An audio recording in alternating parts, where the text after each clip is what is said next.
میں ہوں آپ کا ہوسٹ عقیل عباس اور میں ہوں صبا زمان۔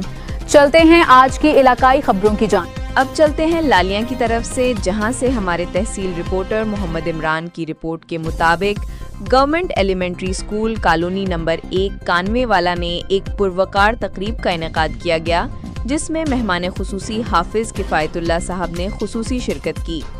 اس موقع پر طلباء سے خطاب کرتے ہوئے حافظ کفایت اللہ نے کہا کہ مملکت خداداد پاکستان کے لیے ہمارے آباء و اجداد اور افواج پاکستان کی بہت زیادہ قربانیاں ہیں، ہمیں ان کی قربانیوں کو یاد رکھنا چاہیے۔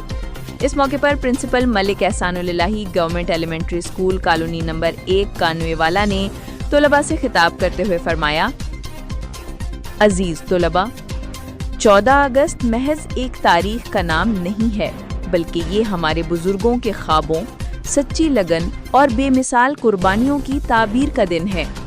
قائد اعظم محمد علی جناح اور علامہ اقبال نے جس پاک وطن کا خواب دیکھا تھا، اس کی حفاظت اور ترقی اب ہمارے کندھوں پر ہے۔